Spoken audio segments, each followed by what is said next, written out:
In the South China Sea.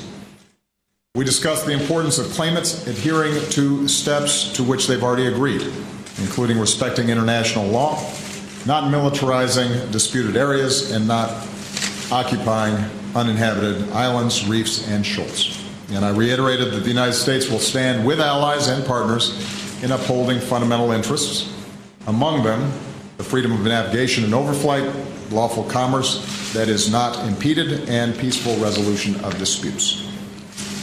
The United States and ASEAN also continue to deepen our cooperation on transnational challenges. We discussed the importance of continuing to share information to prevent terrorism and the flow of foreign fighters. Given the threat of climate change to all our nations, especially countries in this region, we agreed on the importance of bringing the Paris Agreement into force as soon as possible. We agreed to cooperation in the fight against human trafficking, including sharing more information on smugglers, closer law enforcement cooperation, and more support for victims. And at the East Asia Summit, our 18 nations expressed our grave concern about North Korea's provocative missile launches, highlighted the threat posed by its nuclear and ballistic missile programs, and called on North Korea to uphold its international obligations. And finally, I'm especially pleased that we continue to deepen the connections between the people of ASEAN and America, particularly our young people, like the inspiring young men and women that I met with at our town hall yesterday. Our Young Southeast Asian Leaders Initiative is now then 100,000 strong. The Women's Leadership Academy that I announced yesterday will support women leaders in business, government, and civil society throughout ASEAN, and we're going to help increase language skills among students and teachers through our English for All program. In closing, I'm mindful that this is the last day of my last trip to this region as president. And when I think back to the time that I spent here as a boy, I can't help but be struck by the extraordinary progress that's been made across so much of the region in the decades since, even as there's still a lot of work to be done. And so it means a great deal to me, not only as president, but also personally, that over the past 8 years, we've increased cooperation between ASEAN countries and the United States. It is unprecedented, the breadth and depth of our relationships, and I think it's one of the most successful parts of our rebalance policy. We've made it clear that the United States will continue to stand with the people of this region in advancing their security, prosperity, and dignity, including universal human rights, and I am very optimistic that the ties of friendship between our people, as reflected by that room full of young people that we saw yesterday, will bring us even closer in the years to come. So with that, I'm going to take a couple of questions, and I will start with Kathleen Hennessy of AP. Thanks very much, Mr. President. There's been a lot of talk back at home and here about how you were received on this trip, your last to Asia. Donald Trump said you were humiliated. I suspect you think that was overblown, but maybe you could talk a little about whether or not you think your reception here was at all limited to some of the, or at all related to the limits and challenges of your Asia pivot policy. And while we're talking about legacy items, if I could just ask another quick one on Guantanamo Bay. You have 4 months left, 60 prisoners left. At this point, are you willing to acknowledge that the prison will be open by the time you leave office? Well, in terms of my reception here, as far as I can tell, it's been terrific. I don't know if you've gone and talked to some people in Laos. They seem pretty happy about my visit. Everywhere we've gone, we've had a great reception. Just as earlier when we went to Vietnam, we got a great reception. You'll recall there were millions of people lining the streets. So if this theory about my reception and my rebalance policy is based on me going down the short stairs in China, yes, I think that is overblown. And I think that any reasonable person, certainly any person in the region, would be puzzled as to how this became somehow indicative of the work that we've done here. You know, if you look at the remarks of leaders, if you look at the remarks of ordinary people, if you look at the concrete work that we've gotten done on everything from economic programs to development programs to legacy of war issues to promoting civil society and young people, the concern that I've heard is not that what we've done hasn't been important and successful. The concern that I've heard is, will it continue? And almost uniformly, the question I get from other leaders is, we hope that America's interest and presence and engagement is sustained. And my hope and expectation is that my successor will in fact sustain this kind of engagement, because there is a lot happening here. You know, you've got countries here that are taking off. You've got one of the most dynamic and youngest populations in the world.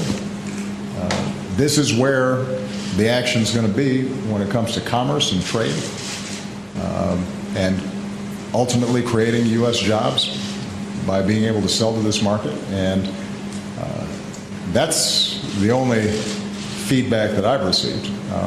And that's not just based on what leaders tell me. If you read local newspapers or you talk to people, that's been the same commentary that we receive generally. With respect to Guantanamo, I am not ready to concede that it may still remain open, because we're still working diligently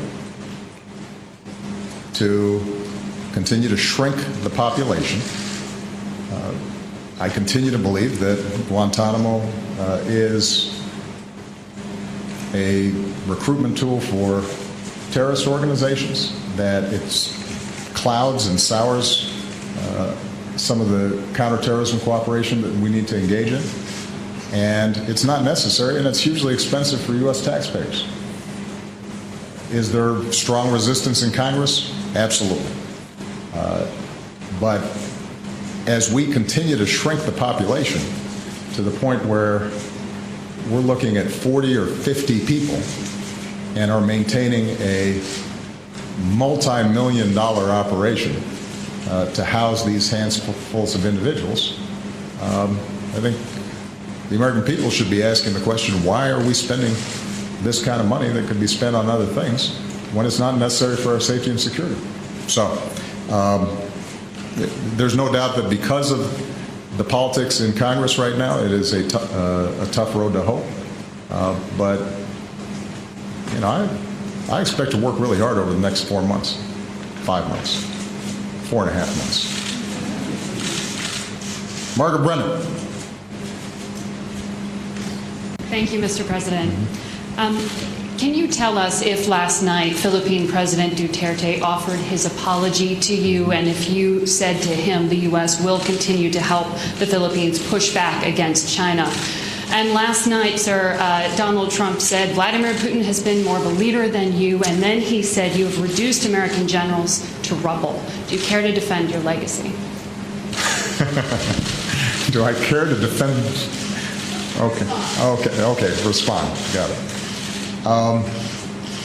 I did shake hands with President Duterte last night. It was not a long interaction, and what I indicated to him is that my team should be meeting with his and determine how we can move forward on a whole range of issues. As I said when I was asked about this in China, I don't take these comments personally, because it seems as if this is a phrase he's used repeatedly, including directed at the Pope and others. And so I think it seems to be just a habit, a way of speaking for him. But as I said in China, we want to partner with the Philippines on the particular issue of narco-traffickers, which is a serious problem in the Philippines. It's a serious problem in the United States and around the world. On that narrow issue, we do want to make sure that the partnership we have is consistent with international norms and rule of law. So we're not going to back off our position that if we're working with a country, whether it's on anti-terrorism, whether it's on going after drug traffickers, as despicable as these networks may be, as much damage as they do, it is important from our perspective to make sure that we do it the right way. Because the consequences of when you do it the wrong way is innocent people get hurt. And you have a whole bunch of unintended consequences that don't solve the problem. It has no impact on our broader relationship with the Philippine people, on the wide range of programs and security cooperation that we have with this treaty ally. And it certainly has no impact in terms of how we interpret our obligations to continue to build on the long-standing alliance that we have with the Philippines, however that may play itself out. And my hope and expectation is that as President Duterte and his team get acclimated to his new position, that they're able to define and clarify what exactly they want to get done, how that fits in with the work that we're already doing with the Philippine government, and hopefully it'll be on a strong footing by the time the next administration comes in. As far as Mr. Trump, I think I've already offered my opinion. I don't think the guy's qualified to be President of the United States. And every time he speaks, that opinion is confirmed. And I think the most important thing for the public and the press is to just listen to what he says and follow up and ask questions about what appear to be either contradictory or uninformed or outright wacky ideas.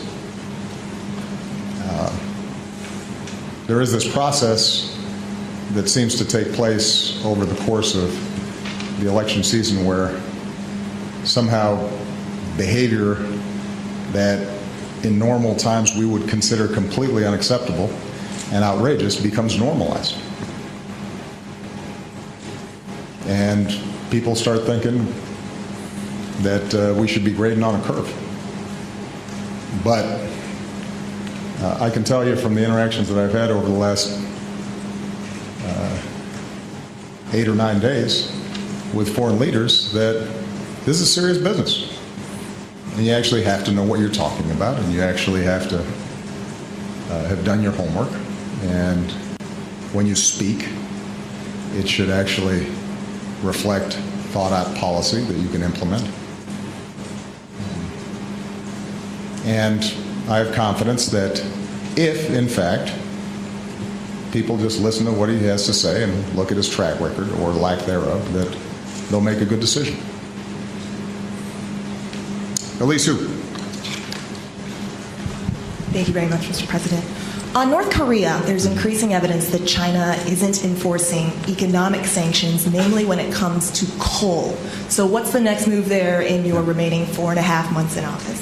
And second, is it time for a fundamental rethink of North Korea policy, given that all these years of condemnations and increasing sanctions haven't led to a desired outcome? Thank you. Well, those are good questions. In my meeting with President Xi, we emphasized the importance of full implementation of the UN sanctions that have been put forward.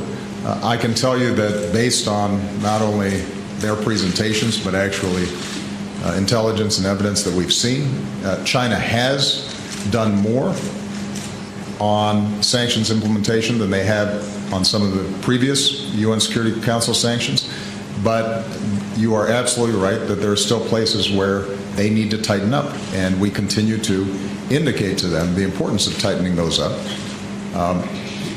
You may have noted that China continues to object to the THAAD deployment in the Republic of Korea, one of our treaty allies. And what I've said to President Xi directly is that we cannot have a situation where we're unable to defend either ourselves or our treaty allies against increasingly provocative behavior and escalating capabilities by the North Koreans.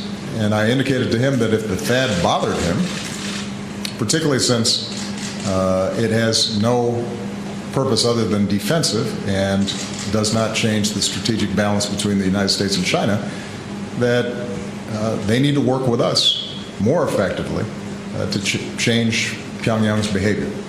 Now, when it comes to changing Pyongyang's behavior, it's tough. It is true that our approach, my approach since I've been president, is to not reward bad behavior. And that was based on the fact that before I came into office, you had a pattern in which North Korea would engage in some provocative action, and as a consequence of the equivalent of throwing a tantrum, countries would then try to placate them by giving them humanitarian aid or providing other concessions or engaging in dialogue, which would relieve some of the pressure, and then they would just go right back to the same provocative behavior later. And so our view was, that wasn't working, let's try something else. Now, it is entirely fair to say that they have continued to engage in the development of their nuclear program and these ballistic missile tests. And so we are constantly examining other strategies that we can take, close consultations with Republic of Korea and Japan, as well as China and Russia and others who are interested parties. We do believe that if there are any signs at any point that North Korea is serious about dialogue around denuclearization in the Korean Peninsula, that we'll be ready to have those conversations. It's not as if we are looking for a problem or avoiding a willingness to engage diplomatically, but diplomacy requires that Pyongyang meet its international obligations, and not only is it failing to meet those international obligations, it's not even suggesting that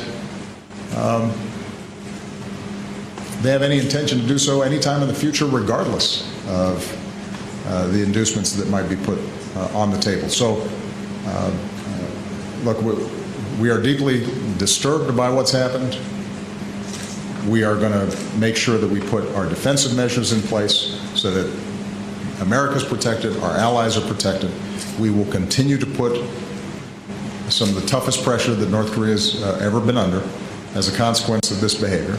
Can I guarantee that it works? No. But it is the best options that we have available to us right now, and we will continue to explore with all parties involved, including China, other potential means by which we can bring about a change in behavior. Bob Woodard.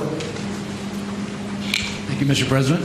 First of all, I just want to let you know that it's going to be more of a personal question for you. We are almost the same exact age, born August 1961, but I'm 2 weeks younger than you. You know, I noticed that when we were in the gym together, you were working out a little harder than me. So those 2 weeks clearly are making a difference. But I want to ask you about some of your thoughts all those years ago, since we were living in those days of the Vietnam era.